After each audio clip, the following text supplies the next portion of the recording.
Welcome to Maintainers Garage. I'm Bags. The world's a much different place now than it was a few weeks ago, and we're all doing our best. If you've never been a part of anything bigger than yourself, well, congratulations, now you are. So just do the best to keep you and your family and friends safe, and strangers as well. That's the deal with being a part of something bigger than yourself, is it has consequences, and your actions have consequences far beyond your scope. So do your best, stay safe. What are we getting into today? Well, we're going to talk about how to learn to drive a manual transmission car. Parts of this video were shot before the lockdown went into place for Georgia. Also, some of this was shot while we're on lockdown. Why did I feel okay shooting video on the road of doing this? I'm still working. I'm still going to work. So if I'm going to work no matter what, I might as well shoot some video. All right, now with that out of the way, let's kick this like Karate Kid. How do you learn about this? How do you learn how to drive a manual transmission car? How do you learn how to use the manual transmission car? Well, I've got two cameras set up here. I can't get a good picture of the gas pedal. Can't get it in the frame. Trying to play with the camera down here just doesn't work. And my little camera that I have that I'll zip tie up under there to show you the clutch doesn't do a good job. So I thought this camera to try to show you the gas and the clutch, and then this camera to show you the gear shift selector.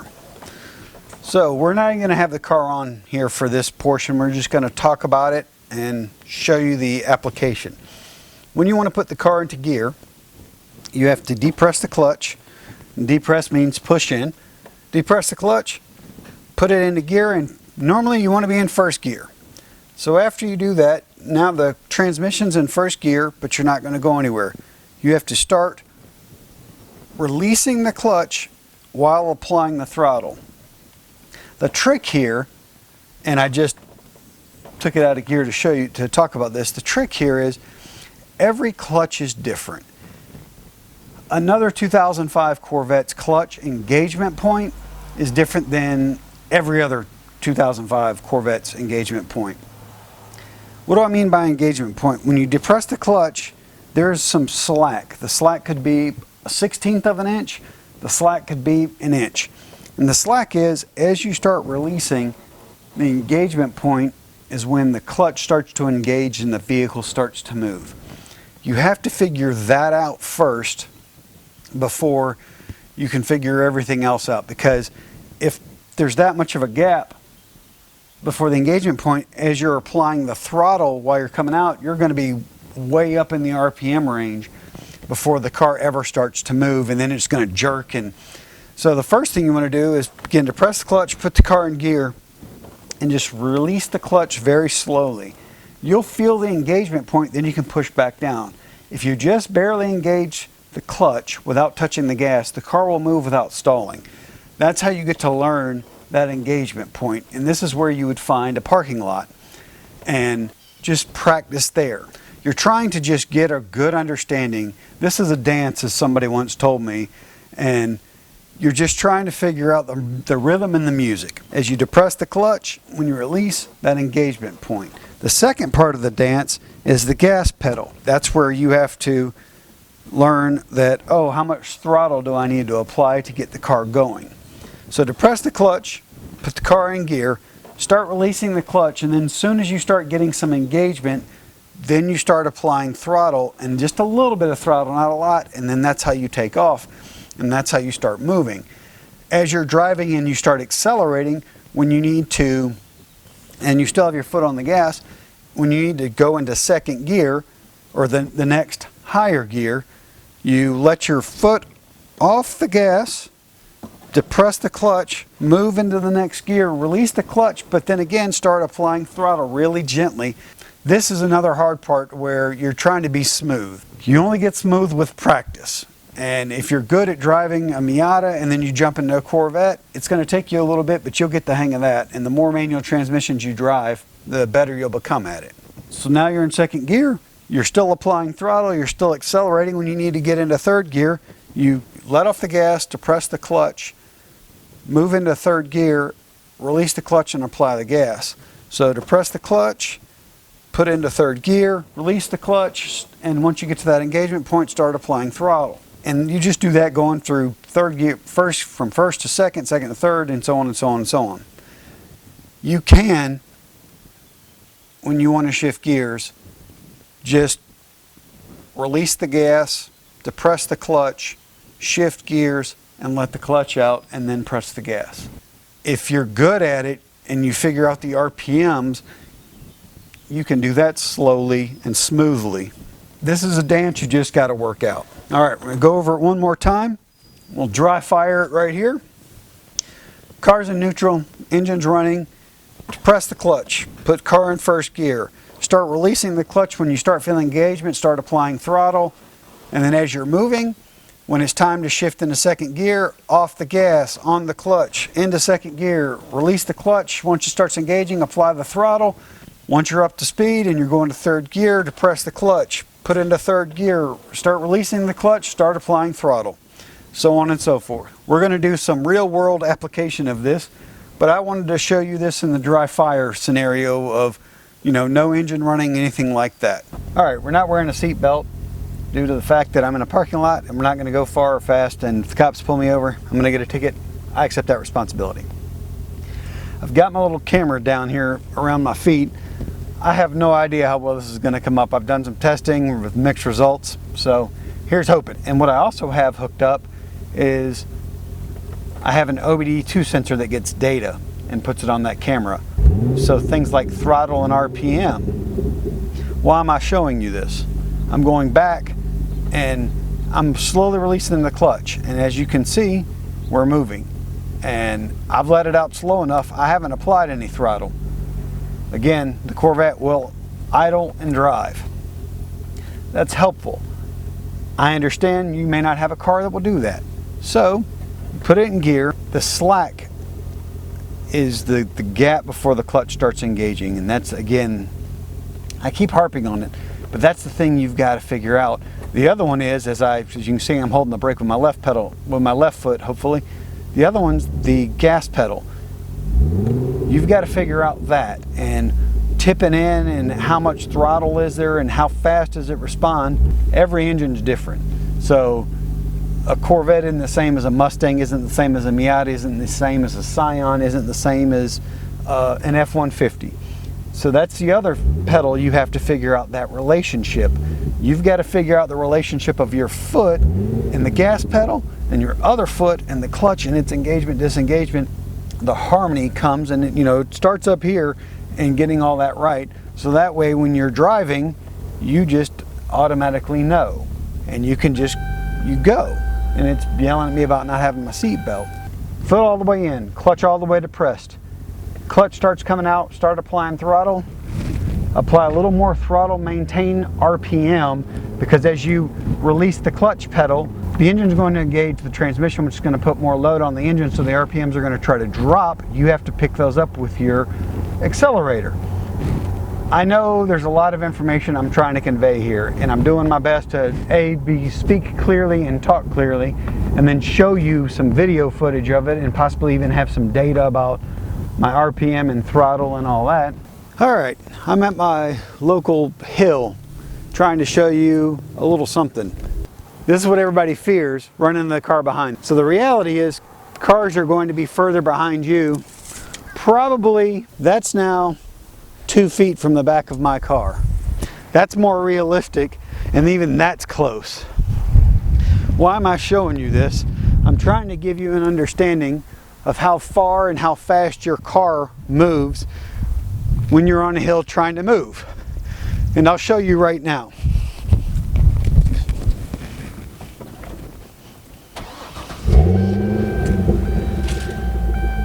So we got the box 2 feet behind us. Car in gear. Before I start letting my foot off the brake, I'm already taking slack up off the clutch, right? Because I know that engagement point. So as I release, as I let off the brake pedal, I'm already moving my foot much faster on the clutch pedal. So when I'm ready to go up the hill, it happens much faster than otherwise. This is all a visual to try to help you understand that you've got time before you hit the car behind you. This is what everybody freaks out about on manual transmissions. They feel they're going to let the brake off and the car's just going to immediately smash the car behind them. That's not the case at all.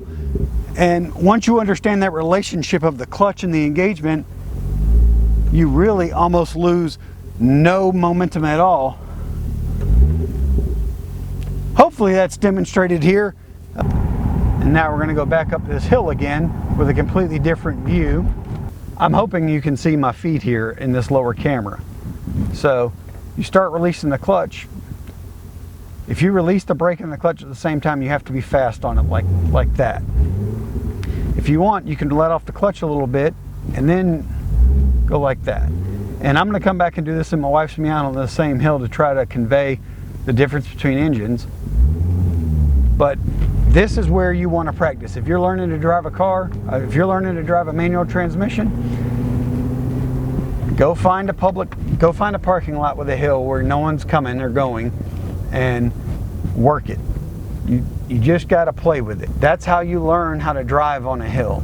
My parents took me to the old Sears and Roebuck parking lot in downtown Atlanta, and in the middle of one of those ramps in the parking garage, they got to turn the car off, got out, I swapped, got in the driver's seat, and that's how I learned. And that's how you learn. You just got to practice.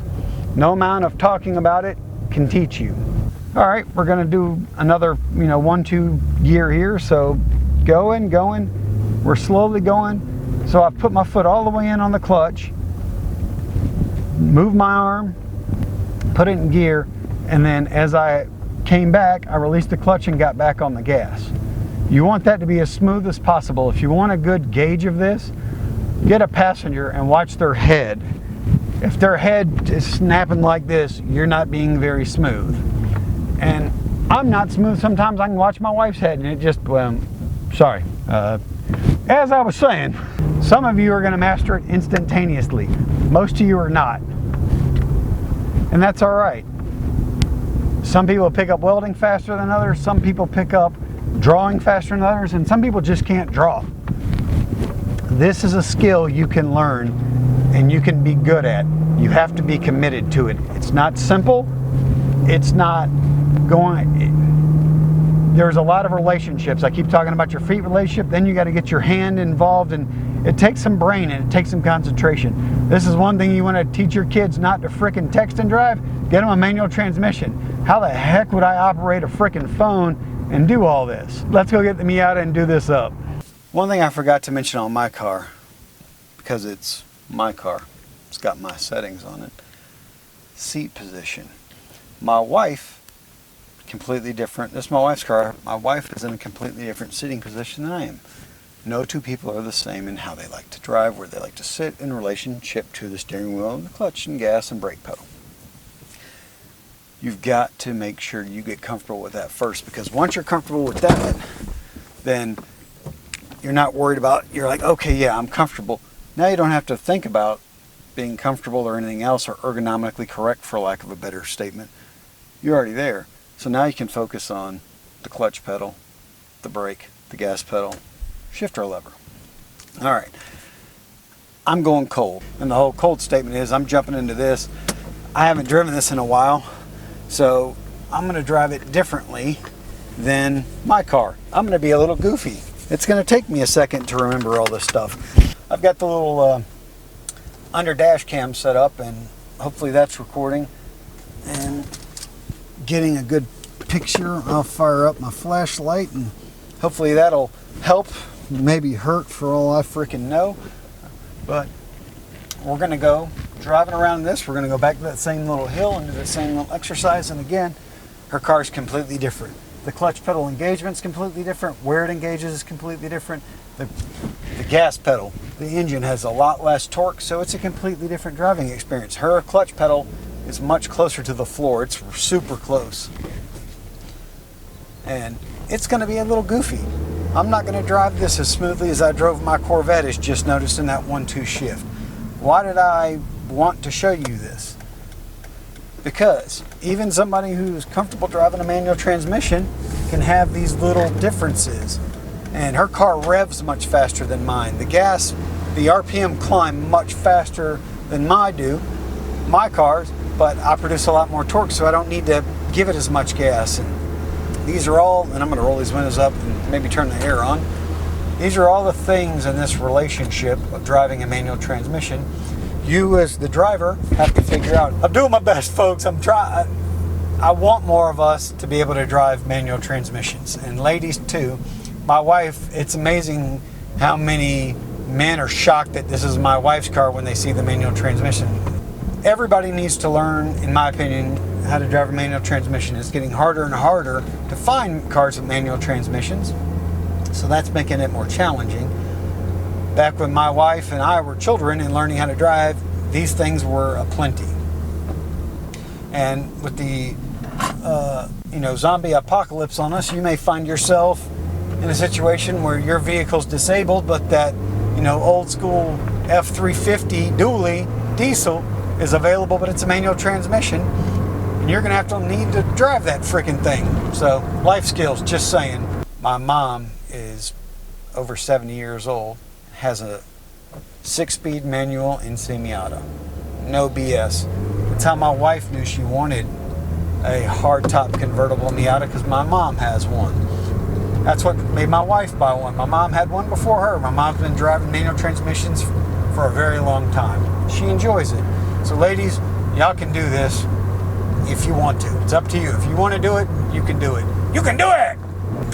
Getting back to my little hill here, and let me get this thing all set up. We're back on our hill. My seat's adjusted. Everything's good. Put my seatbelt on. So that way if the fuzz shows up, maybe I won't get tasered. This Miata, the clutch engagement is very close to the floor. I mean, super close. My Corvette's, it's like that.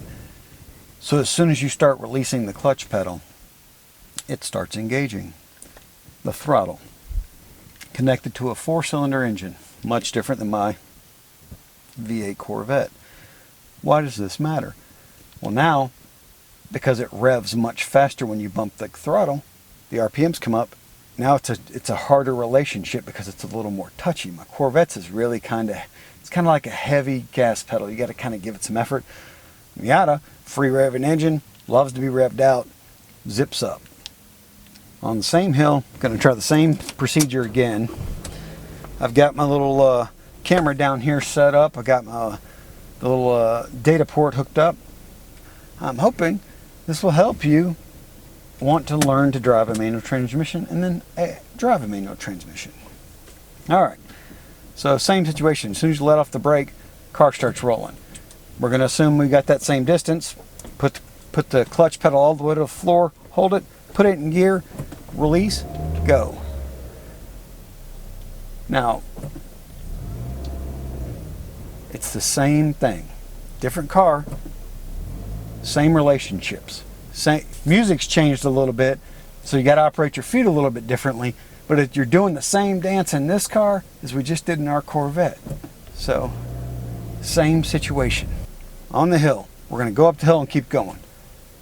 So as we go up, we release the clutch and then get our foot all the way off the clutch. Because of the lower torque in this, we're going to wait till we get to the top of the hill, then shift. Fully depress the clutch, touch the floor, then you shift. Put your foot all the way down. Once it's on the firewall, then you can shift, and then you can let out, and then you can engage the gas. You don't want to try to change gears until you know that clutch pedal's all the way depressed and thus disengaged. And I'm going to go into the mechanics of it a little bit for some of y'all. Some of y'all won't care, and so for some of you this may help, so I'm going to do my best to explain this clearly. I understand it in my mind, but just because I understand it in my mind doesn't mean I can explain it. It's one thing I'm learning about these YouTube videos is sometimes when you understand something, you can't always communicate it to everybody, and I want to do my best to do that. The natural state of your clutch is engaged with the engine. So as the engine's turning, there's a flywheel on the back, it's turning at 900 RPM is what we're idling at. The clutch is spinning as well. When you press the clutch pedal in to the floor, which is the word depress, when you depress it, you're disengaging the clutch from spinning. So it stops the engine keeps going. That allows you to put your car into gear, and then via a set of levers, and then it goes into the gears. You put your car into a gear, and then that sends output to drive shafts. So now this is spinning, you've depressed the clutch pedal, so this has stopped spinning, and now you're engaging, but now you're engaging all of that. So as you release the pedal off the floor, as this is spinning, the clutch starts engaging and starts spinning too, and tries to catch up to that 900 RPM. And that's when your RPMs drop down, and that's why you have to give it a little gas to bring the RPMs back up and make that smooth pull off. Hopefully that worked out, and this will be a demonstration of application. And as you go, press the clutch pedal, pull into second gear. That's all we're doing. Then go into third gear, release the clutch, pressing the gas. Every car's different. The whole relationship is the same, but you have to get that relationship with yourself, clutch pedal, brake pedal, gas pedal, shifter, in order to have a harmonious relationship or dance. You got to get in tune with the music of your car. Alright, so now we're going, and my wife's car revs much faster than my Corvette. And you know, it didn't take me long to get used to it. I'm not doing the head bob here. It took a little bit, but it didn't take me long to get used to it. The more you drive a manual transmission, the better you'll get at it. And then when you jump in a car, it helps that I've driven this car a whole bunch over the years that she's owned it. So when I jump in it, it only takes me a few minutes to get back right with it. But as you drive manual transmission cars and you get better at it, you'll be able to jump in one and drive it. It'll take you 5-10 minutes, 7-10 miles down the road, but you'll get jammed up with it. Back in the garage. One thing I failed to mention in my video, because I don't have enough brain cells to operate the manual transmission and try to communicate what I'm doing. After you're going, if you're coming up to a stop sign or a red light and you want to stop, how do you do that? So the car's in third gear, so we'll just pretend we're going along in third gear. You have two choices. You can depress the clutch, put the car in neutral, release the clutch, and then start applying the brake with your right foot and come to a stop. Or back in third gear, you're slowing down. The closer you get to 1,000 RPM, the more the car will judder a little bit. As you get closer to 1,500 RPM, what you will do is, as you're applying the brake with your right foot, depress the clutch with your left foot, downshift into second gear, release the clutch, the engine RPM will climb up again, and you'll start slowing the car down that way. It's called downshifting. There's varying opinions on clutch wear with downshifting versus brake wear with just coasting. Either one's fine. Whatever you want to do, as long as you're not, when you downshift and you release the clutch in the lower gear, release it slowly and don't just dump the clutch, and that's basically sidestepping the clutch and allowing it to spring up as fast as it humanly can. That just shocks the engine a lot. So those are your two options. Either one works, either one's fine. So let's say, again, we're back in third gear, we're coming to a red light, nobody's in front of us, we're just coming to a red light. So let's just say we decide to put it in neutral. So as we're coming to that red light, and we're going about 10 miles an hour mile, maybe a little less, light turns green, no one's in front of us, we can take our right foot off the brake, depress the clutch with our left foot, downshift into second gear, release the clutch with our left foot while applying the throttle with our right foot. Most cars, almost any car, can go 5 miles an hour in second gear and go forward. 99% of the time, you'll never downshift to first gear. So as you're downshifting and you want to come to a stop, as it gets closer to 1,000 RPM in second gear, you'll depress your clutch, put it in neutral, release the clutch, press the brake, come to a stop. When the light turns green, or you avoided your turn at the stop sign, press the clutch, put the car in first gear, release the brake, release the clutch, apply the throttle, pull off. That's how you do all that. I didn't even talk about it in my video because sometimes we just miss stuff, and I wanted to add this in and I wanted to clarify all that. There's a lot of scenarios I can't even begin to go over in this video. I'm just trying to give you the basics. Hopefully, encourage you, if you don't know how to drive a manual transmission, to learn how to drive one and possibly even buy one later in life. Just to reiterate, we're all in this together. Friends, family, stranger, we're all going to get through this. We're just keep on keeping on, and we're going to come out the other side. Thanks for watching Maintainer's Garage. Stay safe out there and have a great day.